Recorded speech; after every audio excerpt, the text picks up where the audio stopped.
All right, double fries, no slaw. Back with our second of these morning shows. Hopefully, you've got some coffee on you. Which mug is this? So anyway, back from not being in the states. Is this the London mug? No, this is Barcelona. So everywhere we go, my wife picks up these Barcelona or these where have you been mugs from all over. So anyway, all right, let's get into it. I think we're going to talk a little bit and try and put the final. Like I want to move on from Georgia Tech, but just in traveling all day Sunday and not being home until late last night, Monday night, just didn't get a chance to really kind of put some thoughts after watching the game, a little bit of a masochist 9 hour flight and watch the game on the way home. Some final thoughts on Georgia Tech, try and wrap that up so that we can move on to BC. I think there are very valid concerns. Obviously, if you watched our post game, very, very emotional, very raw, maybe not the best thought out, although I listened back to it. I don't necessarily know that I would change anything that I said. I think I still feel the same way that I felt. But yeah, maybe we'll get a little bit deeper into that. We'll talk a little bit about Boston College, but then move on. So appreciate BetUS for their support. Appreciate the Mango Board. We'll talk with Dan from the Mango Board here in a little while on a way that you can maybe win some Champions Club tickets. So the season is still going to go on, even though you lose a week zero game. You do get to play the other 11 plus games that are on the schedule. And so we'll talk a little bit about Georgia Tech, maybe share some thoughts after the rewatch. Talk a little bit with Dan again about how to get you guys some Champions Club tickets, and then I don't know, talk a little bit about BC and get out of here. So these are typically going to be about 20 to 25 minutes long. That's my goal for these morning shows.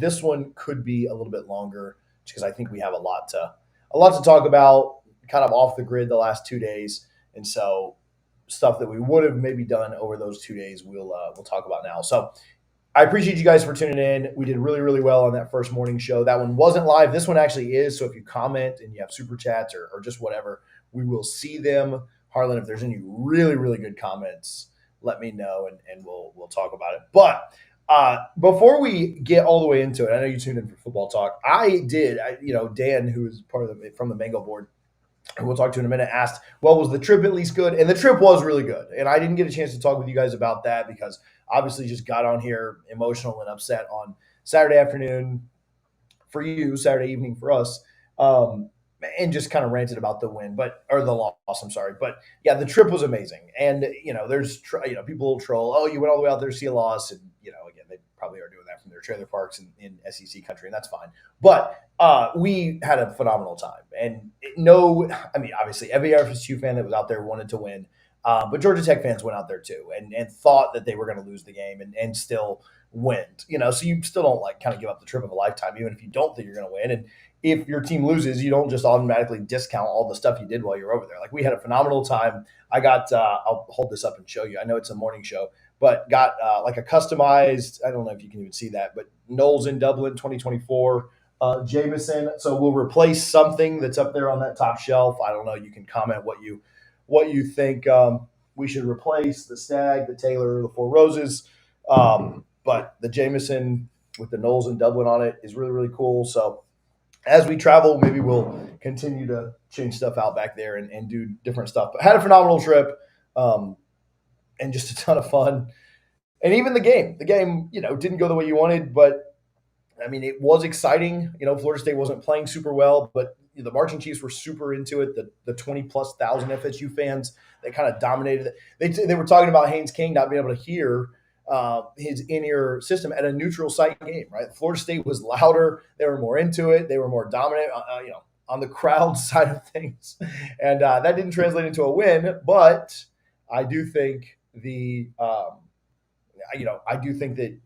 the game itself, they everything but the result of the game was really, really good. So hold on, let me check an audio setting here just really quickly. We got a different mic up. Sorry about that. This should sound a little bit better, hopefully. If not, then we'll just keep rolling with what was crappy. Harlan, better? All right, cool. So let's talk a little about the game. Sorry, I know that all that was kind of filler. We'll try to get some people in here. Man, there were a lot of concerns and there were a lot of issues. And I know people want to blame DJU, or they want to blame the O-line, or they want to blame Norvell, or they want to blame this, that, and the other. And there's a lot of blame to go around, right? And then that's fine. Linebacker recruiting is something we have continued to echo and continue to harp on for a long time. And last year you had a fifth-year guy in Kalen DeLoach who wasn't necessarily like, and I love Kalen, and they have a great family, and so this isn't disparaging, but it wasn't necessarily like an NFL, like like not a day one guy. I think he got cut from the Bucs, was a little bit banged up, hurt. Maybe can make their practice squad and ended up making the team too. But, not even really an NFL guy who was really, really good. And for you as a college linebacker. And it took him 4 or 5 years to kind of get up to that. He wasn't elite like his first couple of years or anything like that. And you had Tatum, who you brought over with Randy from UCF, and that kid, NFL type linebacker. I mean, I don't know that he's, I think he's kind of a rotational NFL piece. I mean, I'd love for him to be really, really good there because I love all these kids. But, you had a couple there. You had Lundy, who you were able to hide some of his deficiencies just due to the fact that he was playing behind two upperclassmen, experienced guys, and you didn't have to play Lundy like every single down or anything like that. And so, we have harped for a long time about linebacker recruiting and said that it's just not good enough and it's not up to the standard. And I think, we kind of thought maybe we could skate by this year. We got really excited when Lundy came back from Colorado because we thought that would help that room a lot. And I do think it is going to help that room a lot. Could you imagine if Lundy wouldn't have been out there? Not that he necessarily had a great game. If you go rewatch the film, he was certainly out of position. He didn't tackle extremely well. But man, if you didn't have him out there, I don't know what you would have done. I don't need to go super deep into this, but the Omar Graham stuff, he was awful, on the rewatch, just because when you're watching it live, it's tough to see they set us up next to God. So it's hard to see like every single play and every single player that was making plays. But he was really bad. And I'm not trying to disparage him. I'm sure he works really hard. I'm sure he's a great kid. Like, this isn't like a personal attack, but he was pretty terrible. And hopefully that can get better. But if not, like, I just wonder, what are the coaches? And that's not just Shannon. I know you guys want to rail on Randy Shannon. And at the end of the day, Randy Shannon is doing the absolute best he can. And to me, it's no longer on Randy Shannon, right? Like, if Randy Shannon's employer is going to continue to employ him, it's no longer Randy Shannon's fault, is maybe the easiest way to say that. But like, what I wonder with Omar Graham, he was so out of position and he was so unprepared and his feet were so bad and he was such a bad tackler. And again, not a personal attack, but like, what was he doing in practice to where like the staff thought he should have the second most snaps at linebacker? Like, what was he doing out there? Was he like knocking off of Cam Davis's head? Like, what was he doing in practice to where they thought that he was that guy? And not just the staff, but we talked about this on Saturday, the beat and everybody else that was going out to practice and saying like, oh yeah, Omar Graham doesn't look so bad. And we were being told, Omar Graham doesn't look so bad. What was everybody seeing? I didn't think Riley was terrible. I thought Cam Riley, his snap count was a little bit weird because he did grade out pretty well. He made some plays. Blake's made obviously the early play where he darted in and got the half tackle for loss with Lions. Lundy, not great. Juice Cryer, I mean, he made a tackle early on special teams, didn't he? Or got in on a play. I don't know if they gave him the tackle or not. But then I didn't see him again for like the rest of the day, I don't think. So I don't know if he got injured or what. But yeah, we had concerns around. And then Sean Murphy, did he even dress out? We had concerns around linebacker. And, kind of thought like, okay, well, those would be later concerns. Like, we'll get through this year or that year, a couple of years ago. And we'll figure that out later. Those concerns have like absolutely shown their head. And I don't know. This is not doom and gloom. Like, I'm still, I didn't cancel my booster membership. I didn't cancel my Battles In membership. I didn't do any of that. But like, I don't necessarily, I think DJ can get better through the year. I think the offensive line can get better through the year. I think the defensive line can get, I don't know. I think Mike's play calling will get better. I think all that. I don't really see a situation where the linebackers get a ton better, right? And that scares me and that worries me because the blueprint on Florida State is out now. You run the ball. The defensive line doesn't have the dogs on it that it did before. Maybe those guys, do get better through the year, but we can't stop the run. You run the ball. Now, most teams are not going to be able to run it like Georgia Tech did, and most teams aren't going to have the Haynes King type quarterback that can make those plays and make the right decisions to set you up in the run. And Brent Key is an offensive line guy. Their offensive line is really good. And so you're not going to be able, like other teams aren't going to be able to bully you, I hope, in this conference on a consistent basis. But I know teams like Miami and Clemson who have great offensive lines and great running backs, they will. And so obviously if you lose to either one of those teams, you're probably not going to Charlotte. You're probably not making the playoff. Could you sneak in at 10-2? Maybe, I guess it depends on what you look like in the other ones. If you were to lose to Clemson and then win out, yeah, I guess beating Miami and Notre Dame could get you there. But yeah, playoffs seem like a far stretch if you lose another ACC game. And so, yeah, I think the blueprint is there. This is how you beat FSU. You run the ball. Their linebackers aren't in position. They can't tackle.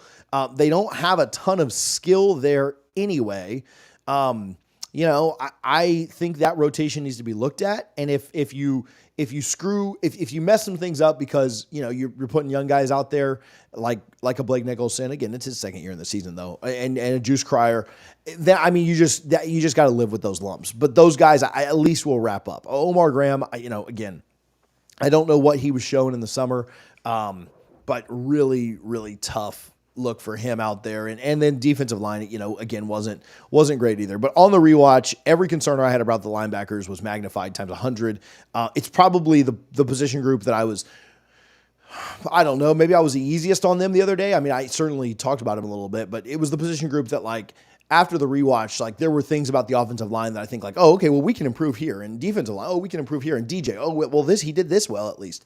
Linebackers, the thing that I'm most worried about, for the entirety of this season. And we'll kind of see how that goes, how that gets better. But we talked about that a ton. We've talked about the linebacker recruiting needs to get better, and the talent in that room for the future needs to get better. They did a good job last year, and I don't know. I don't know how Mike couldn't see that coming. We certainly will give a coach that's won 23 games in the last 2 years the benefit of the doubt, and certainly has this program trending up in the right direction. I'm not out on him or anything like that, but I think we all kind of knew that this was coming and hoping that it was coming soon or later rather than sooner, and it kind of came up now. Now, maybe they come out and shock us against BC, and Omar Graham plays the game of his life, and Blake and Juice is out there healthy or whatever. Maybe, right? And we'll sit here and eat all the crow and just say well, it was just a week 0 thing. We'll blame Dublin, right? We'll blame the Guinness that was out there. I don't think that's the case. I'd love for it to be the case. I would rather me be wrong, maybe different than other outlets that you maybe subscribe to or follow. I would rather me be wrong than Florida State be bad. That's not I was right about this, that, the other. I'd rather be wrong. So I don't think I am. I hope I am. I hope I'm just wrong reading this linebacker situation incorrectly. All right, let's go with something a little bit more positive. And then, sorry to lead you into this, Dan. Let's go to something a little bit more positive. And then I do want to talk about DJ Uiagalelei. I do want to talk about the way that Florida State practices. I want to talk about Mike Norvell's play calling. I want to talk about the trenches. I want to be a little bit more positive before we go into that. I do have some silver linings for those things, though. So we will pick up a little bit more and be a little bit more, happy is the right word, after we tell you guys about how you can maybe win some Champions Club tickets. Talk with one of our supporters, the Mango Board. National Mango Board. I've got Dan Spellman on. Dan, sorry to bring you on after a Georgia Tech loss. We certainly thought that this would be a different vibe on today, but we're going to try and pick the mood up a little bit. But how are you doing? Good, TJ. Hey, I'm feeling the same way, man. But we can only go up from here. That's how I'm looking at it. So, dude, you're right. Yeah, I can't get any lower than this. I've said that before, so maybe I shouldn't say that. Dan, we'll make this quick so that people can maybe learn something about the Mango Board, and then also learn something about maybe some Champions Club tickets. But you have a pretty good tie with Florida State. Tell us a little bit about your background there. Awesome. And TJ, appreciate being here today. And so I graduated from Florida State in 2003. I swam there from 99. Had a 4-year career at Florida State swimming. So a little different perspective, not on the football field, but got to know some of the players there. So I was there for the glory years, I like to say. And then Chris Ricks came in, and some changes happened, but all good there. But that's from my background. But I was there during some good times, Yeah, no, that's awesome. We love the Olympic sports. We love the sports that don't get as much love as football. We try we try to give them as much love as we can. So I love that you have that FSU athlete in you. Even if it wasn't football, like we still appreciate you, and we don't look down on you for it at all. So, No, appreciate that. all right, cool. Well, you work with the Mango board. We appreciate your support. Thank you. I'll just tell you that on air. We try to say that every time we talk about you guys, but we appreciate your support, not only of our show, but also Florida State Athletics. Obviously, you being an alum, a grad, like certainly helps with that. But we really do appreciate that. All that you do for the school, for the university, for the programs, and for us as well. It's been a great partnership, and I'm looking forward to a long partnership, as we go along. Yeah. No, and TJ, thank you for that. And yeah, we actually just dropped a press release announcing our renewal of our partnership with Florida State Athletics. So for those that have seen this on Langford Green or the different activations, whether it's beach volleyball where we met, whether it's swimming, whether it's volleyball, again, any baseball will be our baseball this year as an example. You'll see us give some pretty cool swag, but our job at the National Mango Board is the consumption of fresh mango. Really educating and just whether it's giving mango samples out and really getting people, as you say in your segments, like there's nothing better than a mango. So again, adding that joy of mango to people's lives, but again, using that to educate. It's like I've never had a mango. I think we counted one game. It's like, have you had a mango? There was 102 fans that said they'd never had a mango in their life. That's crazy. So that's our job. And again, when people say, "Who's the mango board?" It's like our job is to promote the consumption of mango. That's literally the gig. So it's awesome. Pretty easy, right? You're already eating fruit anyway. Just maybe transition it over to mangoes. You guys got some cool stuff coming up this weekend specifically. Yeah.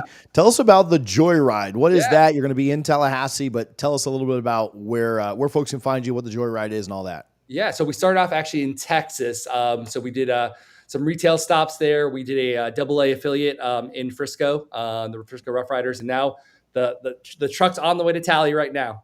Literally on social right now, actually people are tracking that, which is it's hysterical to me. But it's on the way to Tally. Our first stop is going to be the Publix on Thomasville Road. So just for the address, in case people want to look it up, it is 6753 Thomasville Road. So it's not the one right near campus. They felt it was a better spot to open us, and we would agree with that. So, come by, get some free mango samples, 8-ounce mango samples, fresh cut, available to FSU fans and listeners abound. So that'll be on the Sunday.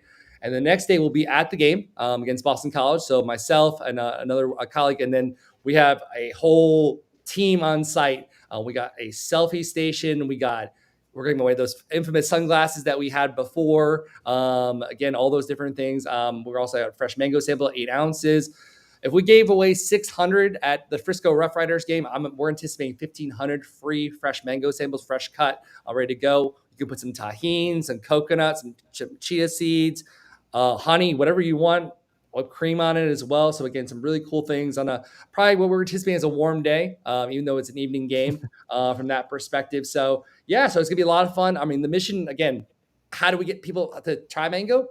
Let them have it. So let's go out there and get out with a fan base that I personally love, but also the Mango Board loves too.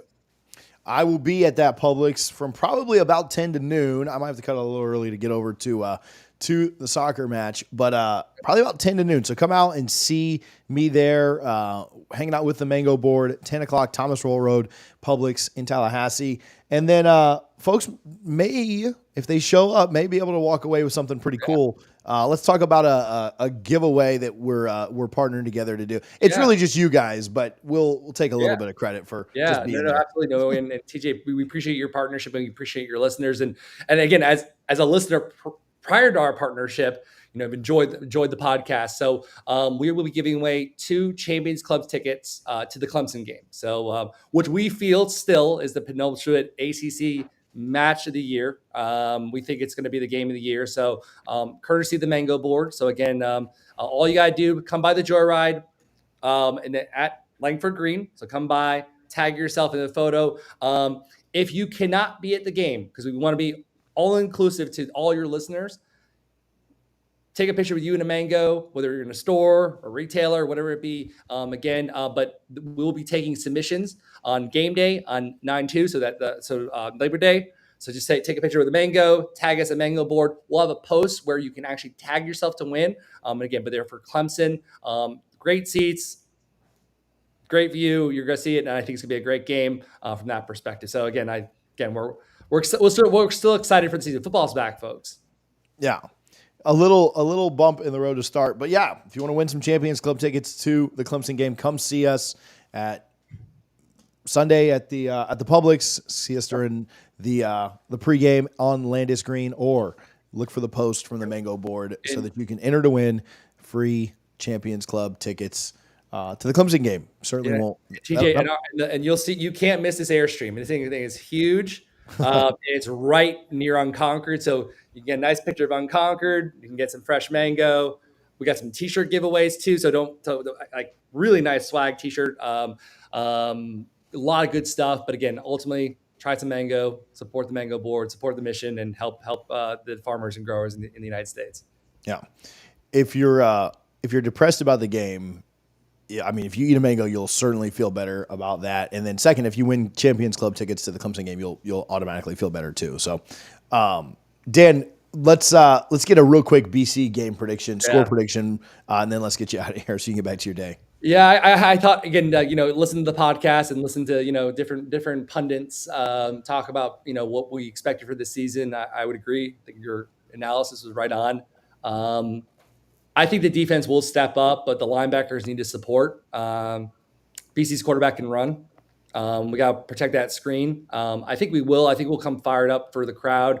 I'm still predicting though. I'm figuring out that offense. Can we throw the deep ball a little further? I think we will release a little bit. So I'm saying 31-17 Florida State. I'll take it. Less stress. So, Dan, I appreciate you a ton. We'll link everything in the description. And I can't wait to see you on Sunday, buddy. Go Noles. Go Noles, man.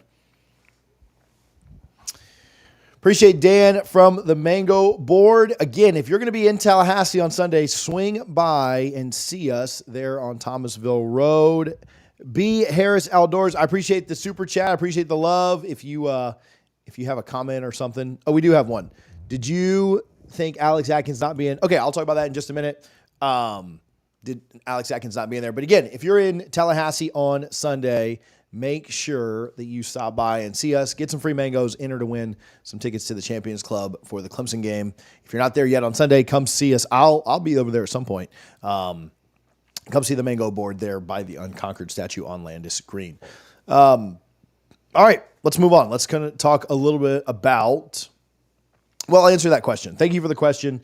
Alex Atkins not being there. Okay, so I had this a little bit later in the show, but it probably segues well into it. First answer, no, not that big of an impact. Like maybe a real minor impact. But rewatching the game, I didn't think the offensive line was terrible. Maybe not as much as I called them out on the show. I mean, they weren't good to be fair. But I didn't think they were just as absolutely putrid. I thought the play calling set them up for failure. I also thought the rotating was weird. And I know Atkins talked about rotating and people immediately jumped on and said oh, well, this is dumb. We shouldn't do this. And I said, well, I'm sure that he's not just going to be rotating them all the time. And it'll be more oh, you get a couple series and you get a couple. No, it was what you guys said. And so I was wrong. I'll eat the crow. I'm always okay just saying no, I was off here. That stuff's got to go. It's one and I get it. You got a lot of guys that you're deep, and maybe with NIL you feel like you got to pay guys and you got to keep them engaged, and if they're not playing, you're paying them, whatever. I don't know what the situation is, why we thought that, but it's one cohesive unit. And wide receiver, you can throw whoever out there, right? And hey, you run your route. Your route is not dependent on what this guy on the other side of the field does. But and even really in defensive line, I know there's stunts and there's twists and stuff, but offensive line, so much is one cohesive unit, and you have to play. It's five playing as one, and that's harder to do to me when you're just rotating all the time, right? And so I don't know, that to me that was something that just, I don't know if that worked in the fall, but we didn't do that last year, man. You get your five best out there and play the game, right? And that would be my take there. As far as Atkins missing the game, maybe a minor adjustment. They knew he was going to be gone. He was there the whole week. Could he maybe do some coaching up on the side? Sure. But I think Gabe Fertitta, who kind of backs them up and was kind of his replacement there, does a phenomenal job. I don't think it was a huge impact, right? And that, and I want to, trust me, after flying back 9 hours, have to rewatch this thing twice.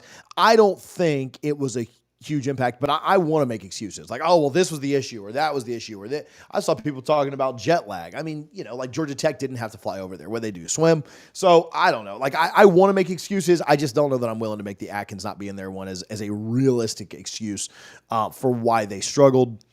I think that it could have had a minor impact. I think the bigger issue is I didn't love the rotating. I didn't love the way that we played. That I just they didn't look like they were one unit. They looked like they were very disjointed. Richie Leonard actually played better than anybody on the offensive line. I think Darius was really good in pass pro, not so good run blocking. We weren't hitting the right guys when we were pulling. You look at the Georgia Tech, when you rewatch it, Georgia Tech, which I'm not encouraging because, certainly want people to, value their mental health. But if you did happen to rewatch it, man, when Georgia Tech would pull, we weren't stacking the box. And so like the pulling guard would just blow over whoever it was, whether it was Pat Payton, whether it was Lundy, whether it was, Omar Graham got bowled over a couple of times. When they would pull a guy, like they always hit the right. Our pulling guy would run into the back of Richie Leonard, or our pulling guy would run into the back of TJ Ferguson, or whoever was in the other guard. And so it wasn't good from that perspective.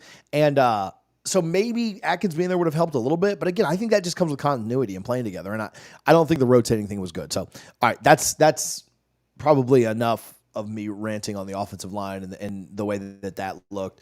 I want to talk a little bit about DJ. I want to talk about Norvell. I want to get into all of that. I do want to tell you this too. I noticed that Florida State opened up as a 17-point favorite against Boston College. I do have some thoughts on that. I do want to give BetUS a little bit of love. If you flip that over, Harlan, real quick, BetUS, where you can go bet the line right now. You think Florida State shouldn't be favored by 17 right now? You can go bet in Boston College. I'm certainly not telling you to go bet against the Noles, but the line is right there for you. I've got some thoughts on why that's the case. Probably the very next video we put out after this one will be about that, so make sure you're locked in and subscribed. If you go to BetUS, you can use our link in the description to get a 125% deposit match. That's a bonus of 125% on your first 3 deposits up to $2,000. We appreciate BetUS for their support. Again, I got some thoughts as to why that's a 17-point lead or 17-point favorite still right now. I know people are FSU fans that are down on the team. Oh, that's way too high. I get it. We'll talk about that in our very next video, but I appreciate BetUS for their support. I also, on our national channel, think I'm going to do a betting show that comes out on Thursday mornings. It'll be very similar to this. It won't be all FSU focused. I'll certainly include FSU every week, but it'll just be breaking down some of the bigger games every week. So I think I'm going to do that Thursdays at 10, but don't pencil me in yet. So maybe go check out College Football Addiction if you want to. Okay, I said this on the show. I've said this on Twitter. People tried to warn us about DJU and this, that, and the other and tell you he's going to be this or he's going to be that or whatever, right? Like, and that's okay, right? I don't care what your thoughts on DJU were or weren't. But if Florida State is going to win this year, I think Norvell has to open it up a little bit for DJ. And I think there are factors contributing, there are possibilities contributing to why he didn't do that. And maybe it's some parts of all of these. I don't think it's any one thing specifically or one thing fully. I think, you have to question how much he trusts DJ Uiagalelei. Like and DJ, when called upon, was hot and cold. There's no doubt about it. He made some huge plays on 4th down where if he doesn't make them, the game's over. He did deliver at times when needed. And then there were other plays where he threw the ball short, cost us touchdowns. He threw the ball out of bounds, cost us big gains, skipped a pass to Ja'Kai, skipped a pass to Malik. He was hot and cold. There's no doubt. And I'm not defending DJ. I'm also not trying to crucify him, right? However, there were plays that he made, and there were chances that Florida State had to not be so predictable, not be so timid play calling. And part of you has to think that Norvell doesn't trust him. And you saw, I think there's probably some credence to that. You saw DJ be slow. You saw his footwork not be elite. You saw him be kind of indecisive. I don't know if it was nerves. I don't know if it was just trying to not overdo things. I don't know what the situation was, but he looked more timid and he looked more indecisive than I've ever seen him. It looked like last year go watch his Oregon State things. Like, he's not going to win the Heisman. Like that, we know that. But I mean, he just looked like he had more control, more command. Again, coming out of fall, I don't know if this was just kind of like corporate BS that needed to be spun, but it sounded like he was getting things. It sounded like he was kind of, the words command of the offense continued to be spewed about DJ Uiagalelei, and I just don't know if maybe the lights got too bright in Dublin or what. The Guinness was too thick. I'm not sure, but DJ didn't help Norvell out in the trust factor at times. But all of that said, even if DJ is throwing the ball out of bounds or throwing the ball to the other team, he didn't have any turnover-worthy plays that I can remember. In fact, no, I think he took good care of the ball. I think he did. I think that was one thing he did really well. He didn't just throw the ball up into possible interception areas. But even if you don't trust him, even if you are afraid that he's going to kind of do things the wrong way or whatever the situation may be, you got to open it up a little bit more. You just have to. And you can't be so one-dimensional. And that's, to me, the bigger thing, right? If my options are a 1-yard gain or a DJ throw the ball out of the back of the end zone because he's not accurate, I'm okay with throwing the ball. It's the same thing, right? The play resulted into the same with 2nd and 9 versus 2nd and 10. Who cares? And so I think that's a big deal. I think that's where you have to at least keep the defense honest. Because if you're throwing the ball downfield more often, he threw the ball downfield like twice in the first half. And so Georgia Tech was like, yeah, bring it. We'll stack the box. And so some of those swing passes, some of those handoffs, some of those dump offs, they worked. I get it. And he was 12 of 13 or 12 of 14 in the first half. That's fine. But you just didn't keep the defense honest. And yes, might DJ have thrown more incompletions in the first half? And might you have had some plays that didn't go your way? Absolutely. You probably would have. However, would it have kept the defense a little bit more honest to open things up later? Yes, I think it would.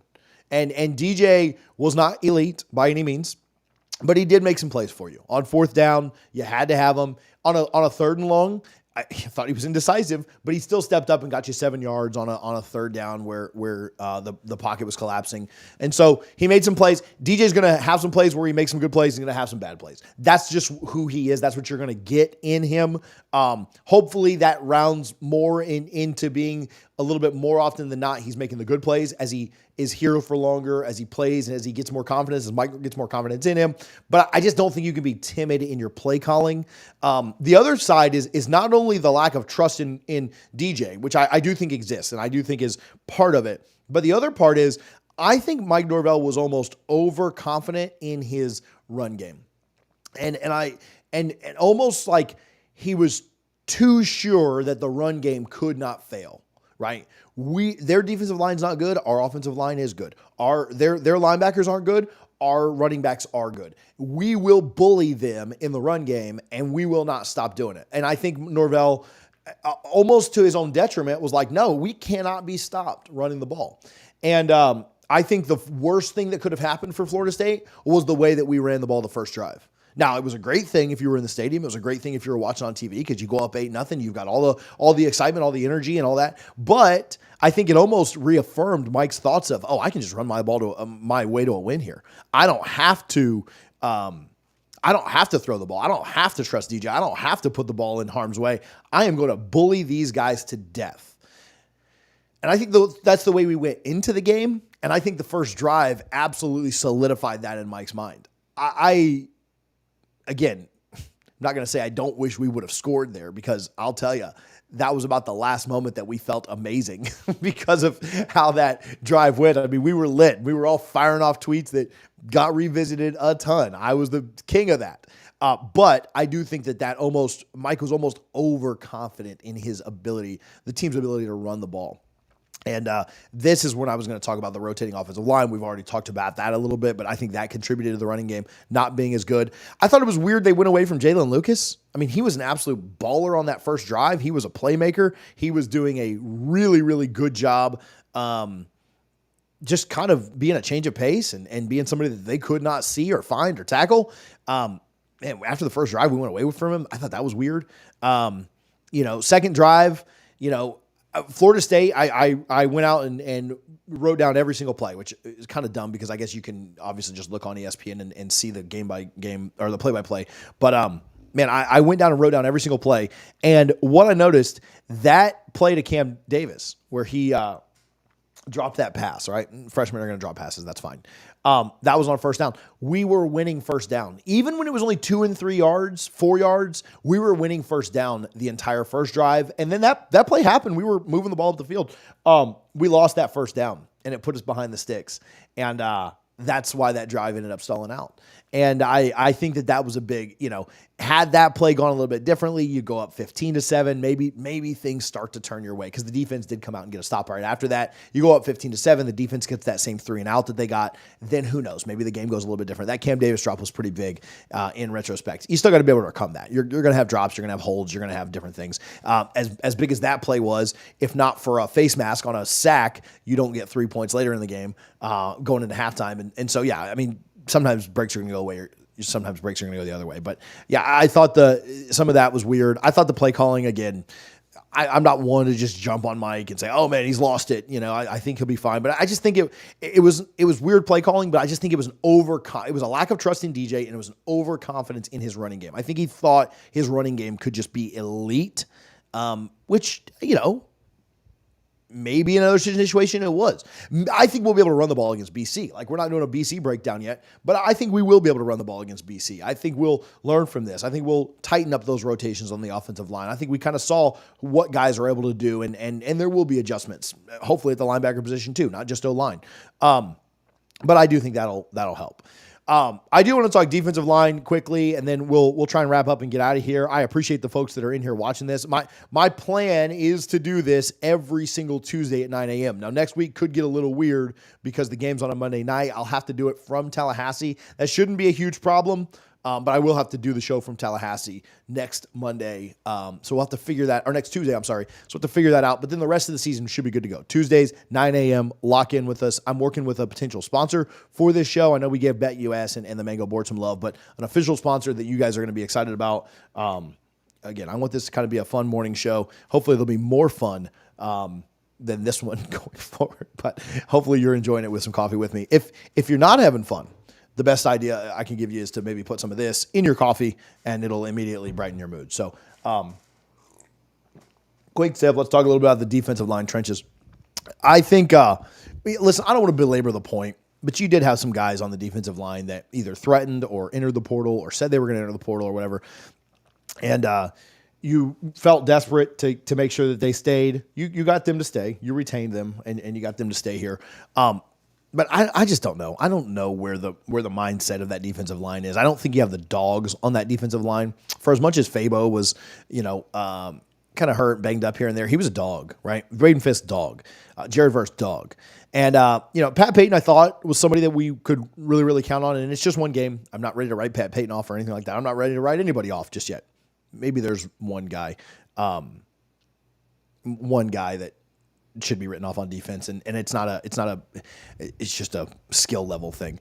But I think that Pat Payton last year got to benefit from playing with Jared Verse and Braden Fisk and Fabian Lovett and all those guys on the defense, and he didn't have to be the star, right? It's easy to be that role guy. It's easy to be that rotational guy when there's 3 other stars around you, and now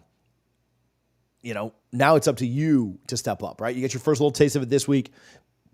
But Pat's the guy that's counted on. You're the guy. You were the ACC Rookie of the Year. You were the one that everybody thought was going to be that guy. And so now it's on you to take up that mantle and be the guy. Same thing with Josh Farmer. You're the guy. You showed it, man. You showed that you can be that guy.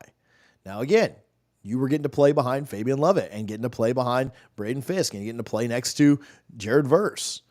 Can you do it now where you're the guy? Daryl Jackson, we've waited a year and a half, almost 2 years for you to be in this situation. It is now time for you to be the guy. And you've got to, somehow in your mind, you guys have to be those dogs because you weren't on Saturday. Now I'll say they did a better job on the rewatch than I thought. They were not great by any means. They did a better job on the rewatch than I thought. I think the bigger problem, they did a good job for the most part, filling their gaps, doing what they needed to do, and the linebackers weren't there, didn't make tackles, couldn't keep things in front of them. The defensive line wasn't as bad as I thought. Run game. Pass game, very rarely got pressure. Marvin Jones Jr. got it once. Lions got in there early. I thought there was no pressure coming at all. And I really thought that Marvin Jones Jr. and Pat Payton would be able to get after him a little bit. They weren't, unfortunately. And hopefully that can improve. Again, Georgia Tech, really good offensive line. Hopefully we can see a little bit more out of edge pressure. Marvin Jones Jr., there were concerns about him when he left from UGA. We talked about this. We talked about when we got him. We were excited, but I even said, I think Marvin Jones Jr. is going to have a good year this year, an elite year next year, right? An elite year in 2025. And then you start reading all the practice reports. You start hearing all the news. You start hearing, oh man, he's dominating at times in practice. There are times where he is just flashing and having day after day after day after day of greatness. And you're like, maybe he has turned that corner. But some of the concerns that maybe were around when Marvin Jones Jr. transferred, there's a reason that when he left UGA, they thought, oh, good player, but we're not really upset. Like, that's okay. Like, we recruited well, no big deal. Maybe you're starting to see kind of why they weren't very upset there. Again, it's one game. They've got time to correct this. But that front four that got lauded as the best defensive line in the country, the best defensive line in the ACC, we said that. From what we were hearing, they were supposed to be. They got to figure it out because they don't even look top 5 in the ACC right now, let alone top 5 in the country. They will not be able to, if they couldn't do that against Georgia Tech's offensive line, unless they figure out something between now and then, they ain't going to do anything against Clemson's offensive line. They ain't going to do anything against Notre Dame's offensive line. They ain't going to do anything against Miami's offensive line. And then, I think they're probably about on par with where Florida's offensive line is. Now, they should look great against Duke's offensive line, and they will look great against Memphis's offensive line, and they will look great against SMU's offensive line. I get it. But whatever, who cares, right? Those are games you got to win. The other games, the Notre Dames, the Miamis, the Clemsons, those are the ones that you got to step up and be a little bit better. And I'm hoping that trench play can get a little bit better. A big concern I have around this team is something that I've continued to hear, and I might do a full video on this. I might not. I don't know. I kind of want to move on from this. I might see how it goes against Boston College and then maybe speak to this more. But I've heard, and I've talked about this a little bit, but mostly from a positive aspect.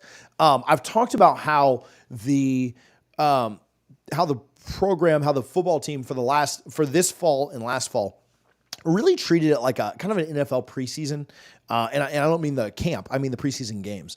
And I just don't know that they go extremely, incredibly hard in fall camp. You remember the scrimmages we talked about? We didn't even really do scrimmage videos because nobody scrimmaged. Nobody was out there. Nobody practiced.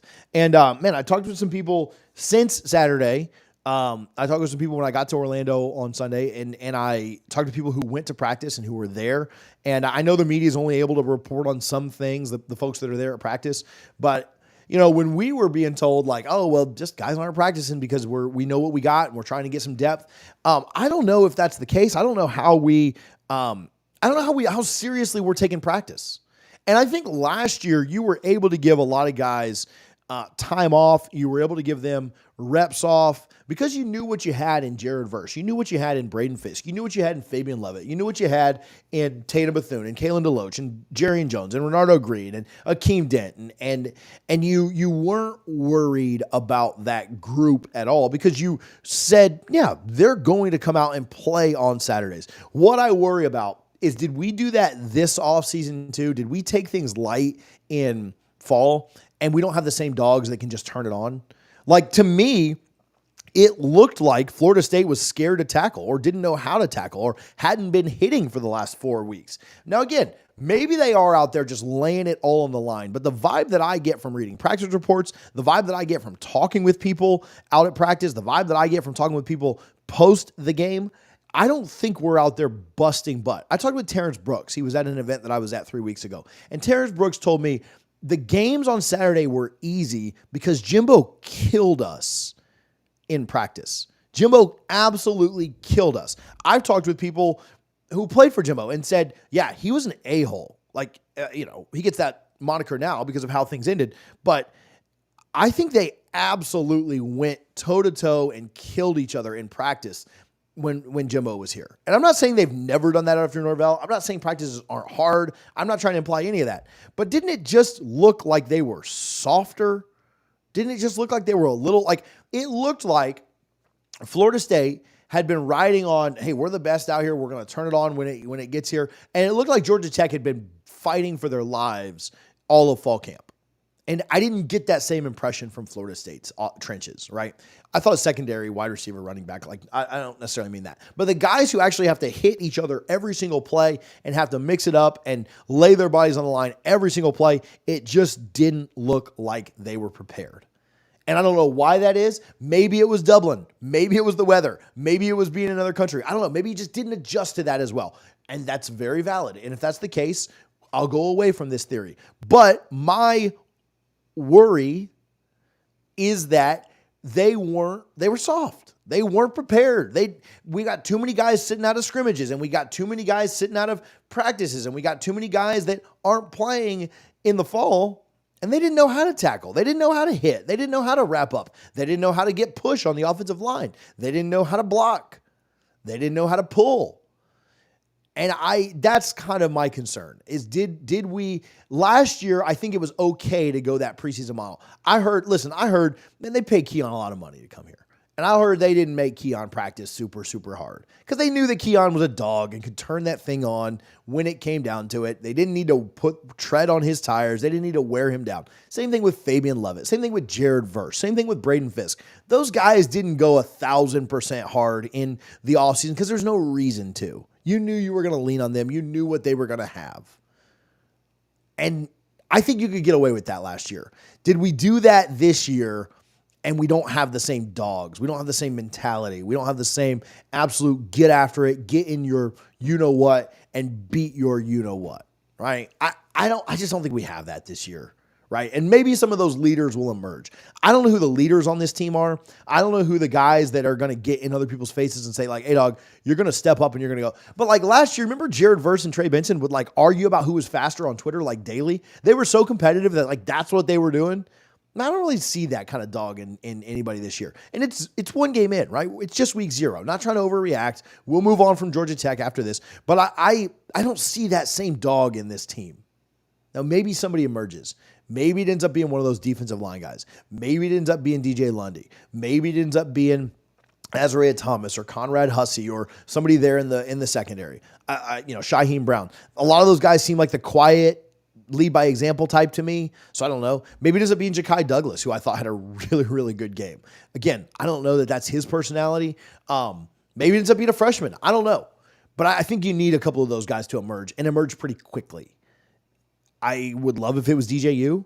I don't think Norvell has confidence in DJU, so I don't know how much confidence the rest of the team has in him. I think Darius Washington could be that guy. Again, maybe a little soft-spoken, but a fifth-year guy that can kind of like step up and say, hey, this is what we're going to do. Maurice Smith, maybe. I don't know if it's going to be one of the transfers, but it feels like we need that guy. It feels like we need somebody to just be a dog and inspire and motivate guys to just be better than they've been. I wonder about how we practice. I wonder about how, why it just doesn't understand. I just don't understand. It doesn't make sense to me that why Florida State was soft. They looked soft and they got dominated in the trenches. And that's something that I didn't expect.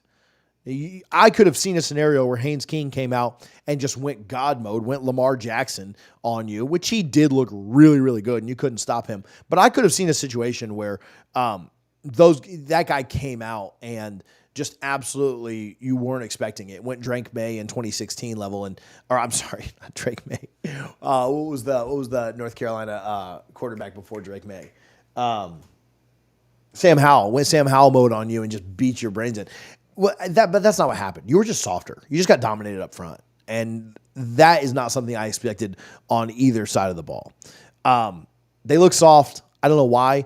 Norvell talked about how this team is bigger, faster, stronger than they've ever had before. And those are quantifiable things. Like I've seen people get on that. Those are quantifiable, like bigger, right? You can look at the weight, look at the weights, look at the heights. They're bigger. They're faster. You can track speed. You can track what their numbers are. Stronger. They're lifted more than they ever have before. I believe all three of those things. But one thing you can't have is you can't be bigger, faster, stronger, and softer, right? You can't be bigger, faster, stronger, and have less want to. That's what worries me. Why did the staff? Now, I talked with some people who saw the staff on Sunday, kind of tried to give them a little rah pump up. Hey guys, we'll get them next time, all this stuff. And the team was pretty annoyed, pretty frustrated. The staff was like, no, we're going to get after it. Spoke with somebody who spoke with Alex Atkins and said, they'll learn from this. They'll be back. I hope that's true because and I trust Alex. I'm not trying to be a jerk on that, but I hope that's true. But why did it take this? Like, how did the staff not realize this before we got into this, right? How did they not realize it before we got it? They were shell-shocked. They were stunned.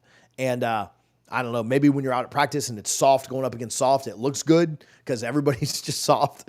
And so it's like when when you play an NFL game and it's like a 2-11 team playing a 3-9 team and it's a great game. Maybe that's why, right? Maybe that's why it looked good in practice because both of the lines suck. I don't know. I think there's talent there. I think they'll get better. But wanted to talk with you guys a little bit. All right, Hunter's got a super chat here. We'll read this and then maybe we'll get out of here. This loss is on Mike and Adam's refusal to adjust. Best plays all game. We're on 4th and long. Yeah, I appreciate Hunter, the super chat. Hopefully I haven't missed any other ones of that. I think I can filter by that real quick. I do want to give some love. And again, 300 people in here is pretty cool for a Tuesday morning. No, I didn't miss anything else. I'll always get the super chats. It's hard to get to everything, and I appreciate you guys hopefully chatting up in the comments, having some fun. I wish I could get to every comment. Maybe one day we'll just do a comment-only show where I just try and respond to as many as we can. Actually, that's not a bad idea. But again, every Tuesday morning we'll try and do this. Yeah, I agree. Defense didn't adjust. Offense didn't really adjust. When they started, I don't make $10 million a year, so I'm not trying to say I could do Mike Norvell's job, but it just seems like common sense to me when they put 7-8 guys in the box, you stop running the ball, right? Like you maybe check out of that and go to a play action and try and go deep to Benson or something. And maybe it's an incompletion, but at least you're keeping them honest. At least the next play they don't put 8 more in the box. So, and then defensively, why we never brought more guys into the box. They ran the ball like 1 billion times. And all this said, let me give this credit to Georgia Tech. Georgia Tech had an excellent game plan. They executed it perfectly. They had 2 fumbles. They got back on. DJ, you're going to drive me nuts with not jumping on that ball instead of trying to pick it up. That could have changed the game. Obviously, didn't, whatever. Georgia Tech had an excellent game plan. They ran it to perfection. They killed clock. They milked clock. They did a good job doing literally whatever they wanted, whenever they wanted. Their one drive that stalled was because they had a guy slip on a wide open crossing route that would have been a first down. So they were great. They wanted to limit FSU possessions. They did a phenomenal job of that. They played tougher. They played more sound football. They were more physical. Georgia Tech, as much as we're harping on Florida State and the things they did wrong, Georgia Tech did a lot right, and they put themselves in position, and credit to them. So as much as I'm saying, oh, well, it's all about – now, all that said, if Florida State plays their game, plays like a B+, A- type game, they win this game going away, without a doubt. They didn't get close to that. They probably played a C- type game, and maybe D+, and that's why you had the result you had. So as good as Georgia Tech played, I want to give them as much credit as I can.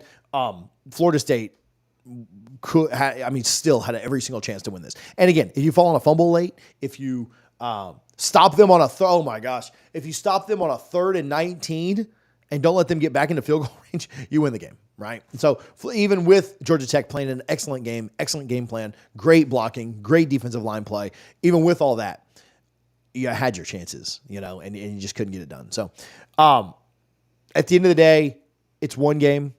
You put yourself very much behind the 8 ball. And if you lose to Georgia Tech, it makes it tough to see how you're going to beat Clemson, how you're going to beat Miami, how you're going to beat Notre Dame, how you're going to beat this team, that team.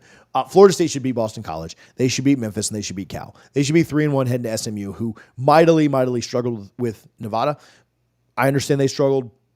That was also a week 0 game. So I'm not going to say SMU is just terrible. Like there's no way that you can lose to them because it is on the road and you won't have your crowd behind you. But I don't know that, SMU should be a game that I still think you should win as well. And you're 4-1 going to Clemson. If you're 4-1 going into Clemson, Clemson comes to you, but going into the Clemson game, anything can happen. So, win against BC. Again, very next video I think that we're going to do is going to be about that BC game for sure.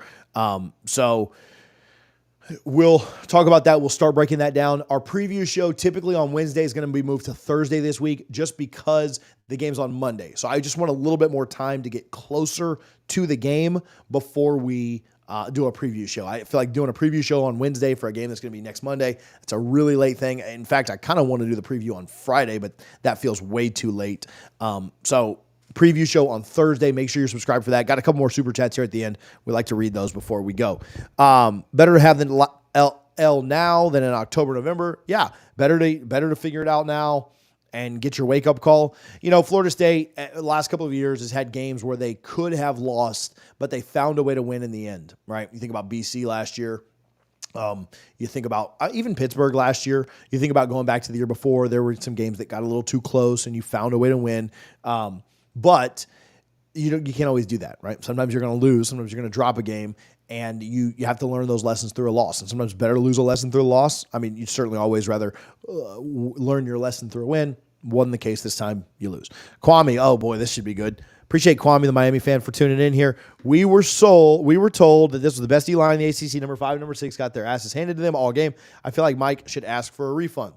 Kwame talking about how this was told. To us that it would be the number 1 ACC line in the ACC, top 5 in the country, blah, blah, blah. Yeah, Miami fans are very well acquainted with, over-promising and under-delivering. So Kwame getting to revel in Florida State doing something that they've done for the last 20 years is certainly impressive. So shout out to Miami. Do not, Miami, I'm telling you, do not lose on Saturday. That's all I got to say. All right. Hey, guys, I really appreciate you guys for tuning in for this. I love the morning show aspect. I love the vibe. I love being able to just sit here with a cup of coffee and enjoy it with you. This was longer than I normally want to do them, but because we weren't around the last couple of days, it was tough to I wanted to just try and get it all in one episode, one video, and be done with Georgia Tech. I want to move on from this. If they have the same issues next week, we'll do another one just like it, but we'll move on from it. It's time to start looking at BC. We'll have a video that comes out later today or tomorrow talking about that BC line. Again, why is it up to 17 still for Florida State? I got some thoughts on it. We'll talk about it. Make sure you're subscribed. The best way you can support the channel is to subscribe. Again, appreciate the Mango Board. Appreciate BetUS for their support.